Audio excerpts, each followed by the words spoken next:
ہاں تو ہی call receive کرے گا، ورنہ پھر کال ریسیو کرنے بھی تیار نہیں ہے، نہ فون کرنے تیار ہے، بے غرض کوئی غرض نہیں، صرف اللہ کی محبت کی خاطر میں تم ہمارے دوست ہو اس لیے میں تم سے بات کرنا چاہ رہا ہوں۔ اور کوئی دوست فون کر رہا ہے تو اس کا جواب دینا، چونکہ دوستی اب صرف اغراض پہ رہ گئی ہے، مطلب پرستی پہ رہ گئی ہے۔ کسی سے کچھ کام نکلتا ہو تو جیسے بولتے ہیں گدھے کو بھی سلام کرنا پڑے گا، وہ سب کرنے تیار ہے، لیکن اگر سچا دوست مل رہا ہو، علماء نے لکھا ہے سچا دوست اگر ملے اور وہ تم پر زیادتی کرنے لگے، تمہارے ساتھ بدتمیزی سے پیش آنے لگے، لیکن تمہیں یقین ہے کہ میرا اچھا دوست ہے، اس کا دل صاف ہے، تو ایسے دوست کی زیادتیاں برداشت کرو۔ پانی اگرچہ کہ گندا ہو جائے آگ بجھانے کے ضرور کام آتا ہے، پانی اگرچہ کہ گندا ہو جائے آگ بجھانے ضرور کام آتا ہے۔ تمہارا جگری دوست اگر کبھی تم پر زیادتی کرے برداشت کر لو، یہ دوست کسی نہ کسی وقت دشمنوں پہ بھاری پڑتا ہے، یہ تمہیں غریبی اور تمہیں مصیبت کے موقع پہ ساتھ دیتا ہے۔ تو دوستی کیا چیز ہے ہم بھول ہی گئے، دوست کیا چیز ہوتی ہے، دوستی کیا چیز ہوتی ہے۔ اللہ کے نبی صلی اللہ علیہ وسلم قرآن مجید میں اللہ تعالیٰ فرماتے ہیں والمؤمنون والمؤمنات اولیاء بعضهم بعض، مومنین بعضهم اولیاء بعض، مومنین آپس میں ایک دوسرے کے دوست ہوتے ہیں، مومن ایک دوسرے کا دوست ہوتا ہے۔ کیا ذمہ داری ان کی دوستی کی، مقصد کیا ہے دوستی کرنے کا؟ یأمرون بالمعروف وینہون عن المنکر ویقیمون الصلاۃ ویؤتون الزکاۃ ویطیعون اللہ ورسولہ اولئک سیرحمهم اللہ۔ اس دوستی کا مقصد اب ایک دوسرے دوست کے ساتھ اس کی دینی فکر کرنا۔ بھائی تم میرے دوست ہو، تم آج فجر کی نماز پڑھے نہیں پڑھے؟ حضرت طلحہ رحمۃ اللہ علیہ تابعی گزرے ہیں، ان کے دوست تھے عبد الجبار، ان کے دوست کا نام تھا۔ وہ دوست ساتھیوں کے ساتھ بیٹھ کر کچھ نصیحت کر رہے تھے دوستوں کو یا عوام کو۔ یہ دوست آئے قریب اور کان میں کچھ بات کہی اور چلے گئے۔ جب یہ چلے گئے تو وہ جو صاحب تھے عبد الجبار، ان کے جانے کے بعد کہنے لگے ابھی جو آئے تھے ان کا نام طلحہ تھا، وہ میرے دوست ہیں، میری ان سے دینی دوستی ہے، وہ میرے دینی بھائی ہیں، اور ہم دونوں نے معاہدہ کیا ہے کہ ہم سے اگر کوئی دین میں چوک ہو جائے تو تم مجھے نصیحت کرنا، میں تمہیں نصیحت کروں گا۔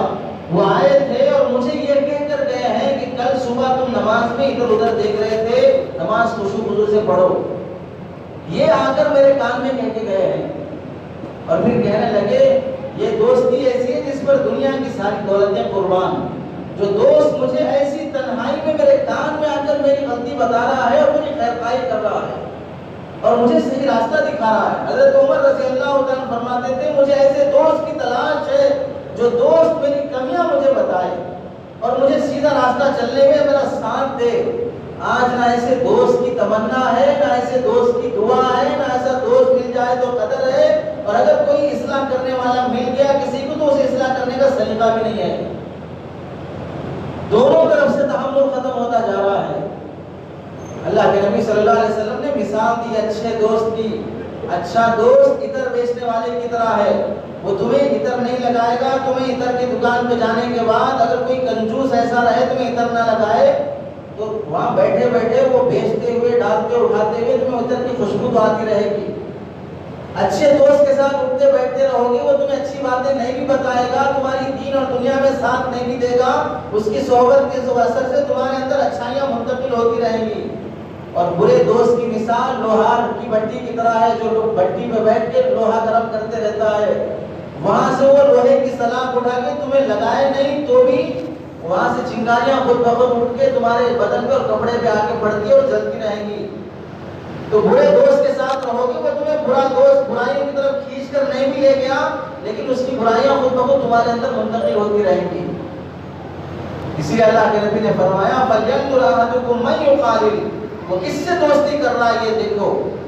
اور قرآن حدیث میں اللہ تبارک و تعالیٰ نے دوستی کے بڑے فضائل بیان فرمائے ہیں۔ یا ایھا الذین آمنوا اتقوا اللہ وکونوا مع الصادقین، اے لوگوں اللہ سے ڈرو۔ اللہ سے ڈرنے کا طریقہ اختیار کرنا ہے تو کیا کریں؟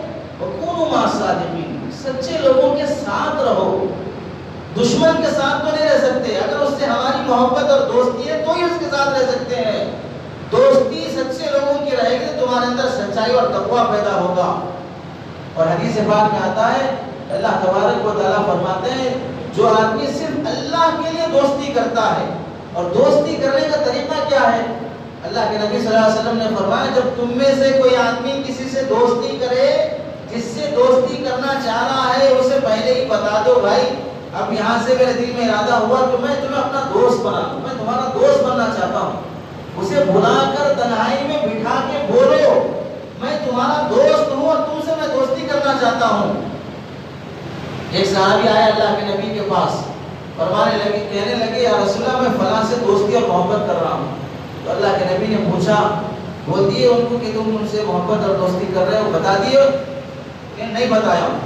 تو اللہ کے نبی نے فرمایا بلاؤ، جن کے بارے میں کہا تھا ان کو بلایا گیا اور پھر دونوں کو سامنے کھڑا کیا اور فرمایا یہ کچھ کہنا چاہ رہے تھے۔ تو ان صحابی نے کہا کہ میں تم سے دوستی کرنا چاہ رہا ہوں، میں تم سے محبت کرتا ہوں۔ تو وہ صحابی کہنے لگے میں پہلے ہی سے تیار ہوں، میں بھی تم سے دوستی کرنے تیار ہوں۔ اللہ کے نبی نے فرمایا وہ تو جس سے دوستی کر رہے ہو تاکہ معلوم، تاکہ بعد میں اگر اسے تو نہیں معلوم ہے کہ یہ مجھ سے دوستی کر رہا ہے، مجھ سے محبت کر رہا ہے، وہ اپنی دھن میں مگن ہے، تم اس کے بارے میں سوچ رہے ہو یہ میرا دوست ہے، مجھ سے ایسے باتیں کرے گا، مجھے میسج کرے گا، مجھے کال کرے گا، میری ضرورت پر کچھ پیسے لا کے دے گا، یہ سب دماغ میں بٹھا کے رکھے ہو، اسے بتائیں گے کہ میں تمہارا دوست ہوں۔ اب وہ نہ کال کر رہا ہے، نہ میسج کر رہا ہے، نہ کچھ لا کے دے رہا ہے، نہ ہدیہ دے رہا ہے، نہ دعوت دے رہا ہے، نہ ڈنر کر رہا ہے، نہ پارٹی کر رہا ہے، تو اب کیسا دوست ہے؟ میں دوستی کر رہا ہوں، دماغ میں یہ سب رکھا ہوں، کچھ نہیں ہو رہا ہے، چلو اسے چھوڑ دو۔ عجیب آدمی ہو، تمہارا دماغ اس کی جیب میں تھوڑی ہے ہاتھ ڈال کے پڑھ لیا نکال کے، تو اپنا دماغ کھول کے رکھو اس کے سامنے کہ میں تم سے دوستی کر رہا ہوں، محبت کر رہا ہوں، تاکہ اس کی بھی جو فیلنگ ہے، اس کی جو سوچ ہے وہ بھی بدلے کہ میں اس کے ساتھ ایسے رہنا چاہیے۔ اور اللہ کے نبی صلی اللہ علیہ وسلم نے فرمایا جو بندہ، جو مسلمان کسی دوسرے مسلمان سے کوئی دنیاوی غرض نہ ہو، صرف اللہ کے خاطر دوستی کرے گا، اس سے تعلق بڑھائے گا، تو اللہ تعالیٰ کیا فرماتے ہیں حدیث قدسی میں، میری محبت ان لوگوں کے حق میں واجب ہو گئی جو آپس میں ایک دوسرے سے محبت صرف میری خاطر کرتے ہیں۔ مجھ پر ضروری ہو گیا کہ میں ان سے محبت کروں جو میری خاطر ایک دوسرے سے محبت کرتے ہیں، ایک دوسرے سے ملاقات کرتے ہیں، ایک دوسرے سے ملنے کے لیے جاتے ہیں، ایسے لوگوں سے محبت کرنا میرے ذمہ واجب ہو گیا۔ اور ایک حدیث میں آتا ہے کہ اللہ تعالیٰ فرماتے ہیں کل قیامت کے دن جب کوئی سایہ نہیں ہوگا، اس وقت اللہ تبارک و تعالیٰ جن نیک بندوں کو اپنے عرش کا سایہ دیں گے، ان میں سے ان لوگوں کو بھی اللہ تعالیٰ اپنے عرش کا سایہ دیں گے جو آپس میں ایک دوسرے سے صرف اللہ کی خاطر محبت اور دوستی کرتے تھے۔ اور ایک حدیث میں آتا ہے کہ اللہ کے نبی صلی اللہ علیہ وسلم نے فرمایا قیامت کے دن جب لوگ سب پریشان ہوں گے اور پریشانی کے عالم میں ہر کوئی اپنی اپنی فکر میں، غم میں اور اپنے نیک اعمال اور برے اعمال کی وجہ سے جنت اور جہنم کے ٹینشن میں رہے گا، ایسے موقع پر اللہ تعالیٰ چند لوگوں کو جن میں سے انہیں نور کے ممبروں پر بٹھایا جائے گا اور جن کی شان دیکھ کر انبیاء بھی رش کریں گے اور انہیں کوئی غم اور فکر اور ٹینشن نہیں ہوگا، بڑے سکون سے وہ لوگ رہیں گے، جبکہ دوسرے لوگ حساب و کتاب کی ٹینشن اور فکر میں رہیں گے۔ وہ کون لوگ ہوں گے جس پر انبیاء رش کریں گے؟ تو اس میں حدیث پاک میں آتا ہے وہ لوگ ہوں گے جو آپس میں اللہ کی خاطر محبت کرتے ہوں اور اللہ کی خاطر ایک دوسرے سے ملنے کے لیے جاتے ہیں۔ کیا غرض ہے ان سے؟ کوئی غرض نہیں، بس دوستی ہی مقصود ہے، مجھے اس کا دوست بنانا مقصود ہے۔ اور پھر اس کے بعد اللہ کے نبی نے آیت تلاوت فرمائی الا ان اولیاء اللہ لا خوف علیہم ولا هم يحزنون، جو اللہ کے دوست ہوتے ہیں وہ آپس میں بھی ایک دوسرے کے دوست ہوتے ہیں۔ اسی واسطے کبھی کوئی ولی کسی ولی کی برائی نہیں کرتا، اس واسطے کہ وہ اللہ کا دوست ہے تو میرا بھی دوست ہے۔ قرآن مجید کی ایک آیت ہے وَيَسْتَجِيبُ الَّذِينَ آمَنُوا وَعَمِلُوا الصَّالِحَاتِ وَيَزِيدُهُم مِّن فَضْلِهِ، اللہ تبارک و تعالیٰ کا قیامت کے دن سفارش قبول کریں گے، شفاعت قبول کریں گے ان لوگوں کی جو ایمان لائے اور اعمال صالحہ کیے۔ اس آیت کی تفسیر میں حضرت ابو قتادہ رضی اللہ تعالیٰ فرماتے ہیں اس آیت میں اللہ تبارک و تعالیٰ ان لوگوں کی بھی سفارش کرنے کی بیان فرمایا ہے جو دنیا میں آپس میں ایک دوسرے سے دین کی بنیاد پہ دوستی کرتے تھے، ان کی دینی دوستی تھی، ان کی آپس میں ایک دوسرے سے صرف اللہ کے خاطر محبت تھی۔ ایک دوست کی دوسرے دوست کے حق میں اللہ تعالیٰ سفارش قبول کریں گے۔ اگر کوئی دوست اپنے گناہوں کی چلا گیا اور وہ جہنم میں جل رہا ہو، تو جہاں پر انبیاء سفارش کریں گے ان کی سفارش سے اللہ تعالیٰ جنت پر ڈالیں گے، جہاں پر علماء سفارش کریں گے، صدیقین اور شہداء سفارش کریں گے، حفاظ سفارش کریں گے، ان لوگوں میں سے اللہ تبارک و تعالیٰ دوستوں کو بھی موقع دیں گے، تمہارا کوئی دوست ہے تو اس کے بارے میں سفارش کرو۔ اور آگے آیت میں ہے وَيَزِيدُهُم مِّن فَضْلِهِ، اور اللہ تعالیٰ اپنے فضل سے اور بڑھا کر دیں گے۔ اس آیت کس کے تحت میں لکھتے ہیں حضرت ابو قتادہ رحمۃ اللہ علیہ کہ اس میں اللہ تعالیٰ ایک دوست جو اپنے دوست کی سفارش کر رہا ہے، اس دوست کا دوست ہے، وہ جہنم میں جل رہا ہے، تو اللہ تعالیٰ اسے کہیں گے دوست کے دوست کی بھی سفارش کرو، دوست کے دوست کی بھی سفارش کرو، وہاں یہ سفارشیں کام آئیں گی۔ یہ چاپلوسی والے سفارش نہیں، دنیا میں کام بنانے کے لیے، دنیا میں سود اور رشوت دلانے کے لیے۔ آخرت کی دوستی انسان کو آخرت میں بھی کام آئے گی، دنیا میں بھی کام آئے گی۔ اور دوستی کے مقاصد میں سے ایک مقصد عظیم مقصد یہ ہے، جب انسان کسی کو اپنا دوست بنا لیتا ہے تو دوستی جب ہو جاتی ہے اور سامنے بٹھا کے جب معاہدہ ہو، وعدہ ہو، ایک دوسرے کے ساتھ مذاکرہ ہو کہ بھئی آج سے ہم 4 دوست ہیں، آج سے ہم 5 دوست ہیں، آج سے ہم 9 دوست ہیں۔ دوستی کی مثالیں بھول ہی گئے لوگ۔ دوستی کیا چیز ہوتی ہے؟ کوئی دھیان ہی نہیں ہے، سب مطلب پرست، سب غرض کے تحت جی رہے ہیں۔ سلام بھی اب محبت کا نہیں ہو رہا ہے، سلام بھی اب مطلب کا ہو رہا ہے۔ کوئی کسی کے دکھ درد میں شریک ہونے تیار نہیں ہے۔ پوری محفل میں انسان جب اپنے آپ کو جھانک کے دیکھتا ہے تو اسے محسوس ہوتا ہے کہ میں یہاں تنہا ہوں، میں اکیلا ہوں، میرا کوئی نہیں ہے۔ تھوڑی دیر کے لیے ہر آدمی دماغ تھوڑا اپنے اندر لگا کر اپنے دل میں جھانک کے کونے میں بیٹھ کے سوچے گا اگر مجھ پر کوئی پریشانی آ جائے تو میری مدد کرنے، میرا ساتھ دینے کے لیے کون آگے آئے گا؟ سوچو، میرے فلاں صاحب آئیں گے، فلاں محلے والے آئیں گے، فلاں بستی والے آئیں گے، ایک بھی نام تمہارے ذہن میں نہیں آ سکتا جو سچا دوست ہو۔ بھری محفل میں انسان تنہا جی رہا ہے، بھرے مجمع میں انسان اپنے آپ کو تنہا محسوس کر رہا ہے۔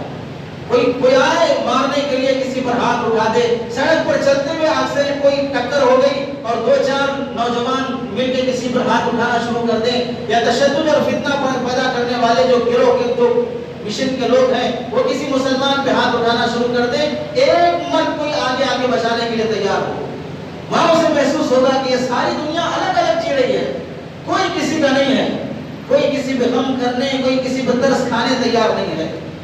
دوستی کے مقاصد میں سے عظیم مقصد ہوتا ہے کہ وہ قوت اسلامی کو زندہ کرنا۔ مسلمان آپس میں دینی بھائی ہیں، انما المؤمنون اخوہ، مومن ایک دوسرے کے بھائی ہیں، ایک دوسرے کے دوست ہیں۔ اس بھائی پن کو زندہ کرنے کے لیے سب سے پہلے دوستی ضروری ہے، ورنہ وہ صحابہ جو مہمان آیا ہے اللہ کے نبی صلی اللہ علیہ وسلم نے ان کو اسے کوئی کھانا کھلائے لے جا کے اپنے گھر، واقعہ اتنا ہے کہ کسی کے گھر میں کھانا نہیں ہے دوسرے کو کھلانے کے لیے، اب اس مسلمان کو حضرت ابو طلحہ انصاری رضی اللہ تعالیٰ لے جا رہے ہیں، بیوی سے کہہ رہے ہیں کھانے کو کچھ ہے، بیوی کہہ رہی نہ تمہارے لیے نہ میرے لیے، بچوں کے لیے۔ حضرت صحابی کہتے ہیں بچوں کو سلا دو، ہم دونوں کھانے کے بہانے بیٹھیں گے، مہمان کو کھلا دیں گے۔ یہ کہاں سے پیدا ہوا؟ ایک اجنبی مہمان کے خاطر اپنے بچوں کو بھوکا سلانا، یہ ماں باپ کے لیے دل جگر گردے کی بات ہے۔ خود بھوکا رہے تو کوئی ٹینشن نہیں ہوتا، لیکن ماں باپ کی آنکھوں کے سامنے بچے بھوکے سو رہے ہوں تو پھر ماں باپ کو نیند نہیں آتی ہے۔ وہاں پر حال یہ ہے کہ ماں باپ یہ کہہ رہے بچوں کو ہی بھوکا سلا دو۔ یہ کیسی بھائی چارگی تھی؟ اللہ کے نبی صلی اللہ علیہ وسلم ہجرت کر کے صحابہ کو لے کے مکہ سے مدینہ آئے اور مدینے میں مواقعات فرما دی، بھائی بنا دیا ایک دوسرے کو کہ تم فلاں کے بھائی، تم فلاں کے بھائی، تم فلاں کے بھائی۔ جب سب بھائی بن گئے تو حضرت علی رضی اللہ عنہ تنہا رہ گئے، یہ کسی کے جوڑی میں نہیں آئے۔ حضرت علی رضی اللہ عنہ ویسے چھوٹے بھی تھے، رونے لگے، آنکھوں سے آنسو نکل گئے، فرمایا یا رسول اللہ آپ نے سب کا دوست بنا دیا، میرا کوئی دوست نہیں ہے۔ دوست نہیں ملنے پر رونا آ گیا اور اللہ کے نبی سے کہے یا رسول اللہ آپ نے میرا کوئی دوست ہی نہیں بنایا، میرا کوئی دوست نہیں ہے۔ تو اللہ کے نبی صلی اللہ علیہ وسلم نے انہیں قریب بلایا اور فرمایا تم میرے دوست، تم میرے بھائی، ہم دونوں بھائی۔ اور جنگ بدر کے موقع پر یاد کرو، جب صحابہ کے پاس جنگ میں جانے کے لیے اونٹ نہیں تھے تو اللہ کے نبی صلی اللہ علیہ وسلم نے کیا ترتیب بنائی؟ بھائی جو جن کو آپس میں ایک دوسرے کو بھائی بناتے، ایک اونٹ پہ وہی بھائی بھائی آپس میں باری باری سوار ہوتے رہیں. اور اللہ کے نبی صلی اللہ علیہ وسلم اپنے اونٹ پر اپنے حضرت علی ایک بار، اللہ کے نبی دوسری بار اور ایک تیسرے کو بھائی بنا لیے تھے. تینوں اس اونٹ پر باری باری سوار ہوتے جا رہے ہیں. علی سوار ہے تو اللہ کے نبی نکیل پکڑ کے چل رہے ہیں. کیوں؟ میرا بھائی سوار ہے. یہ کون سا بھائی تھا؟ دینی بھائی تھا جس میں کہا ہم دونوں بھائی بھائی ہیں. اور اسی بھائی بھائی بننے کی وجہ سے تھا کہ بھائی بنا دیے تو اب وہ صحابی کہہ رہے کہ آئی چلیے گھر چلتے ہیں. یہ میری 4 بیویاں ہیں، 2 کو میں طلاق دے دیتا ہوں، آپ پسند کر لیجئے، آپ اس کے بعد ان سے نکاح کر لیجئے، نیا رشتہ ملنے میں دیری ہوگی، میری اتنی پراپرٹی ہے اس میں سے آدھی آپ کے لیے کر دیتا ہوں. بھائی بن گئے تو ایسا بھائی پن نبھا کے دکھایا، اپنا جان اپنا مال آگے بیویوں کو طلاق دینے تک پہ راضی ہو گئے. اور ادھر سے بھائی پن کا ایکشن یہ رہا، وہ بھائی یہ کہہ رہا ہے کہ بھائی تمہاری مال بیوی بچوں میں اللہ برکت دے، مجھے ان سب کی ضرورت نہیں ہے، مجھے بازار کا راستہ بتا دو بس. ادھر سے بھائی پن کا یہ اخلاق، ادھر سے بھائی پن کا یہ اخلاق، مجھے بازار کا راستہ بتا دو بس. حضرت سلمان اور حضرت ابو الدرداء یہ دونوں ایک دوسرے کے بھائی تھے. بھائی اسلامی بھائی ہے، دوستی ہے بس. حضرت ابو الدرداء رضی اللہ عنہ کے ارشادات میں لکھا ہے دوست سے اگر ناراضگی ہو جائے اسے مناؤ. پہلے ہی دوستی کرنے سے پہلے بولو دیکھو دوست، انسان کی فطرت ہے، الگ الگ مزاج کے ہیں، جب کبھی میں تم سے ناراض ہو جاؤں تو تمہاری ذمہ داری ہے تم مجھے منانا، تو میرے ہاتھ پکڑنا، بول بھائی معاف کر لو معاف کر لو، تم میرے کو بولنا. اور تم کبھی ناراض ہو گئے تو میں تمہیں بولوں گا معاف کر لو، ہم دونوں دوست ہیں، ہوتا رہتا ہے. یہ منانا ہماری دوستی کی ذمہ داریوں میں سے ہے. جب نکاح ہوا حضرت ابو الدرداء کا تو اپنی بیوی سے کہنے لگے دیکھو بیگم، انسان ہے، الگ الگ مزاج ہوتا ہے، جب میں ناراض ہو جاؤں تو مجھے منانا تمہاری ذمہ داری ہے، تم ناراض ہو گئے تو میں مناؤں گا، یہ میری ذمہ داری ہے. اگر ایک دوسرے کو منا کے جیتے رہیں گے تو پھر یہ ہماری زندگی سالوں چلے گی. اگر ایک دوسرے کو منانا چھوڑ دیے تو پھر چند دن میں رشتہ ختم ہو جائے گا، چند دن میں رشتہ ختم ہو جائے گا. دوستی کے آداب میں سے ایک دوسرے کو منانا، ایک دوسرے کے ساتھ حسن اخلاق سے پیش آنا. اللہ کے اب دیکھو اللہ کے نبی صلی اللہ علیہ وسلم نے فرمایا مومن ایک دوسرے کے لیے ایسے ہیں، مثل المؤمنین للمؤمن کمثل جسد واحد، ایک جسم کی طرح ہے. پورا مسلمان اس کے اعضاء پورے ایک جسم کی طرح ہے. کوئی ہاتھ ہے، کوئی پیر ہے، کوئی سر ہے، کوئی فلاں ہے. ہر جسم کے ایک عضو میں کوئی تکلیف ہو جاتی ہے، ٹھوکر لگ گیا، ناخن اکھڑ گیا تو پھر پیر میں درد شروع ہوا تو یہ آنکھ، یہ سر، یہ ہاتھ، پیر یہ نہیں بولتے کہ پیر میں لگا ہے ہم کو کیا لینا دینا، اس کا ٹینشن ہو جانے سارا جسم بے چین رہتا ہے. وہ یہ نہیں سوچتا پیر میں لگا ہے تو مجھے کیا لینا. آنکھ جاگنے سے خالی نہیں رہتی، دل غم کرنے سے خالی نہیں رہتا، سر ٹینشن لینے سے خالی نہیں رہتا. نہیں، پیر میرا حصہ ہے، میں اسے کیسے چھوڑ دوں.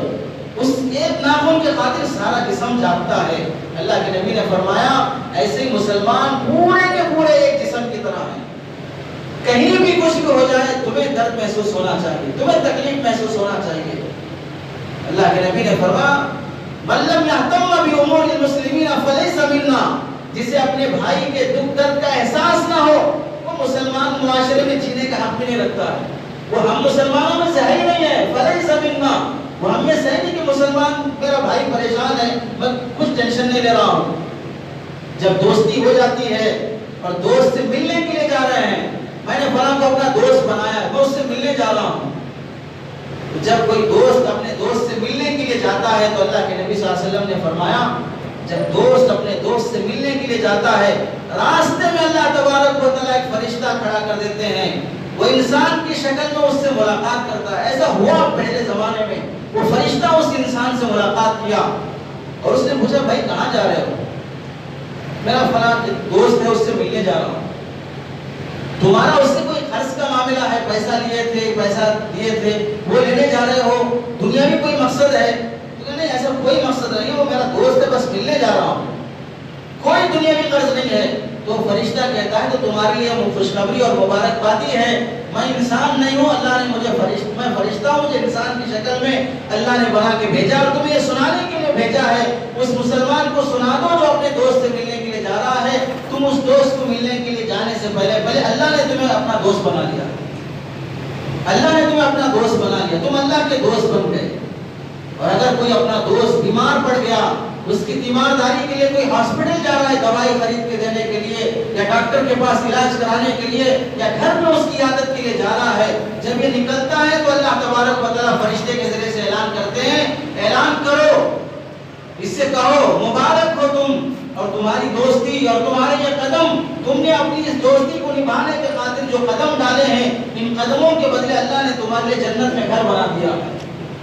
اور جو اپنے دوست سے ملنے کے لیے جاتا ہے تو اللہ کا فرشتہ اعلان کرتا ہے کہ جانے والا اپنے دوست سے ملنے نہیں جا رہا ہے، یہ مجھ سے ملنے کے لیے آ رہا ہے، یہ مجھ سے ملنے کے لیے آ رہا ہے، یہ میرا مہمان ہے، میں اس کا میزبان ہوں۔ اور سنو، ہر آدمی اپنی شان کے حساب سے میزبانی کرتا ہے، اور میری شان یہ ہے کہ میزبانی کی خاطر میں جنت سے کم چیز پہ راضی نہیں ہوتا، اس کے حق میں جنت واجب کر دیا۔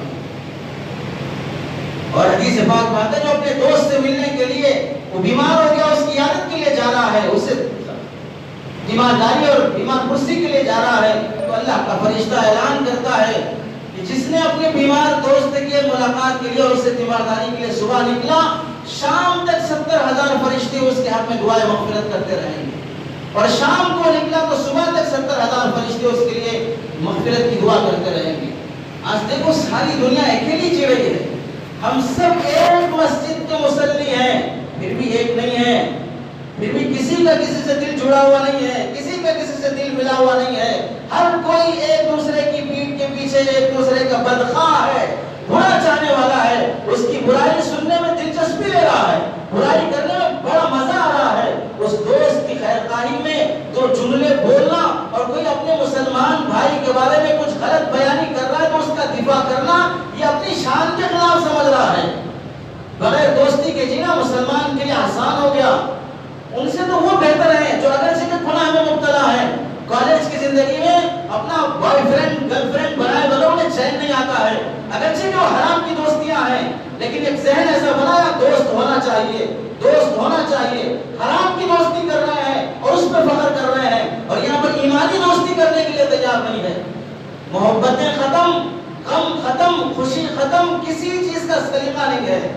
پہلے شادیاں ہوتی تھی، جو 50-60 سال کے لوگ ہیں انہیں اچھی طرح یاد ہوگا، پہلے گھر میں بیٹی کی شادی بہن کی شادی ہوتی تھی تو شادی کے کا وہ رشتہ طے کرنا، منگنی اور رسم جو بھی ہوتا تھا، اس کے بعد ڈیٹ فکس ہو گئی کہ فلاں تاریخ کو شادی ہے، تو یاد کر لیں وہ ساری عمر 50-60 سال کی عمر کے لوگ اپنی بہنوں کی شادی کے موقع پر ان کی بیٹی کی بہن کی شادی ابھی 1 ہفتہ ہے، لیکن پورا خاندان 1 ہفتہ پہلے گھر آ جاتا تھا، کوئی پیاز کاٹ رہا ہے، کوئی لہسن چھیل رہا ہے، کوئی مسالہ بنا رہا ہے، کوئی وہ شامیانہ لگا رہا ہے، کوئی دوستوں کو بلانے کے لیے گھوم رہا پھر رہا ہے، پوری شادی کا انتظام پورا خاندان مل کے ایک لڑکی کی شادی کے لیے پورے رشتہ دار جمع ہو جاتے تھے، اور جب شادی کا دن آتا تو سب ایسی پیار محبت سے اس بیٹی کو رخصت کرتے ہوئے غم کرتے اور آنسو بہاتے گویا کہ اس کی اپنی بیٹی کی رخصتی ہو رہی ہے۔ شادیاں بھی ایسی خوشی سے ہوتی تھی کہ ہر کوئی خوشی میں سچا شریک رہتا تھا، سچے دل سے شرکت ہوتی تھی، اور آج شادیاں ہوتی ہیں، نکاح فلاں ٹائم پہ ہے اور فلاں فنکشن ہال میں ہے، کھانے کے ٹائم پہنچے گا، کھانا کھائے گا، شکریہ بولنے کی بھی توفیق نہیں ہوگی، فوراً نکل جائے گا۔ کہاں رشتہ ہوا، کیا تمہیں ضرورت پڑی، کیا تمہیں خرچ کے لیے چاہیے، کوئی ساتھ دینے والا نہیں ہے، خوشی میں کوئی شریک ہونے کا سلیقہ نہیں ہے، اور ادھر سے تحمل بھی ختم ہو گیا۔ اب اگر اس زمانے میں کوئی مثلا بیان سن کے پورے رشتہ داروں کو بلا لے گا، ادھر سے تحمل بھی ختم ہو گیا کہ بھئی اگر کوئی رشتہ دار اسی میں پیار محبت میں 3 دن پہلے آ گیا تو ادھر سے اندر سے شروع ہو جائے گا، ابھی 3 دن ہے شادی کو، ابھی آگے بڑھ گئے کیا لوگ، ابھی 3 دن ہے، ادھر سے تحمل بھی ختم ہو گیا۔ اب تو اپنے نواسوں پوتیوں کو اور اپنے پوتروں کو پہلے ہی بول دے رہے فلاں وہاں رہتے یہاں رہتے بمبئی میں اور مدراس میں فلاں فلاں، بھائی نکو آؤ، تم عید کو بچوں سے بہت ٹینشن ہو گیا، تم اپنے اپنی جگہ عید کر لو۔ پہلے عید ہوتی تو ساری بیٹیاں باپ کے گھر آ جاتی تھی، ایسا محبت کا سما رہتا تھا، سب ختم ہو گیا، سب ختم ہوتا جا رہا۔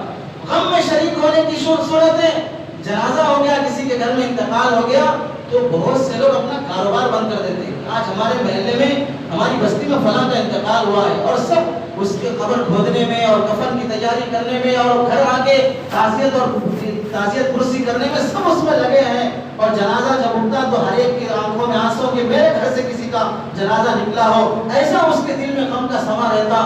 مسجد تک لانے میں اور پھر اس کی جنازے کی نماز پڑھ کے دفنانے تک کا منظر رہتا، 3 دن تک 4 گھروں سے کھانا پہنچتا تھا، جس کے گھر میں میت ہو جاتی ادھر سے بھی کھانا آ رہا ادھر سے بھی کھانا آ رہا ہے، فلاں کے گھر میں جنازہ ہو گیا، وہ ہم میں کہاں بنائیں گے، کیا کھائیں گے، یہ اسلامی رواج تھا، یہ اسلامی سلیقہ تھا۔ آج جنازہ ہو رہا ہے، اعلان بھی ہو جائے کہ بھائی جنازہ ہے نماز کے بعد، آدھا مجمع تو ویسے ہی نکل دیتا ہے، کس کا ہے کیا ہے، کس کو کیا لینا دینا ہے۔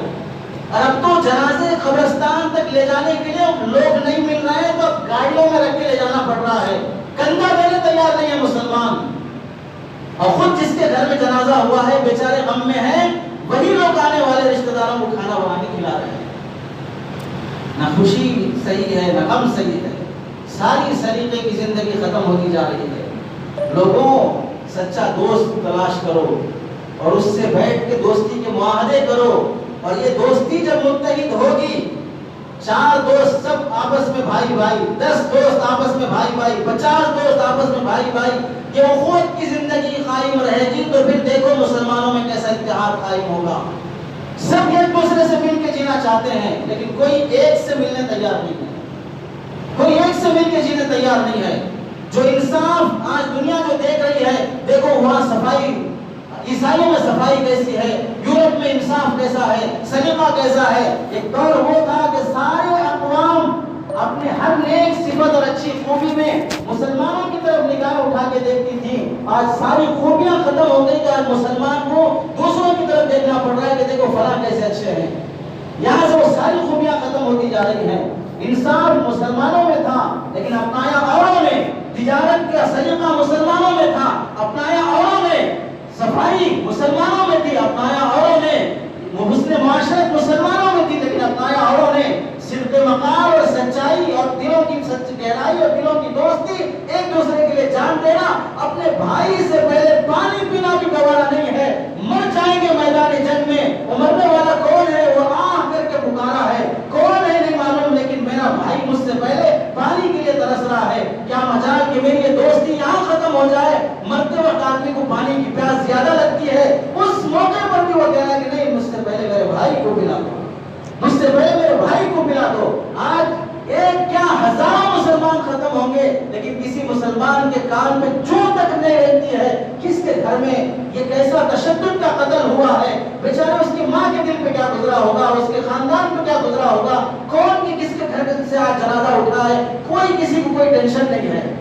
اسی لیے آج دنیا مسلمانوں پر وائے اور ہائے کے نعرے اور پکارے لگا رہی ہے، اور جو ہماری صفات لے کے جی رہے ہیں ان کی طرف ہماری نگاہیں اور ہماری آوازیں، واہ کیا زندگی گزر رہی ہے، رشک ہم دوسرے قوموں پہ کرنے پہ مجبور ہو گئے ہیں، اور ہم ہر محلے میں، ہر بستی میں، ہر گاؤں میں، ہر ملک میں مسلمان ذلت کی زندگی گزار رہا ہے، ذلت کی زندگی گزار رہا ہے۔ اتنے مسلمان ہیں، ایک بھی کوئی ہے جس میں سے کہ میں نے فلاں کو دینی دوستی کے خاطر 10 مرتبہ اپنے گھر پہ بلا کے دعوت کیا تھا، ہدیہ دیا تھا۔ اللہ کے نبی نے فرمایا اپنے بھائی پہ لٹاؤ، اسے 2 خرچ کرو، اللہ تعالیٰ اس کی وجہ سے دلوں کے حسد کو ختم کر دیتے ہیں، دلوں میں محبت پیدا ہوتی ہے۔ نہ کھلانا، نہ پلانا، نہ ہدیے دینا، نہ دوستی کرنا، رشتہ داریاں نبھانا بھی ختم ہو گیا ہے، رشتہ داریاں نبھانا بھی ختم ہو گیا ہے۔ آگے کہیں اور دور بھی دیکھنے کو نہ پڑے، کوئی کسی سے رشتہ داری اور صلہ رحمی کر رہا ہو تو لوگ تعجب کریں گے، یہ زمانے میں بھی رشتہ داری چل رہی ہے، بیٹی کو کر رہا ہے آپ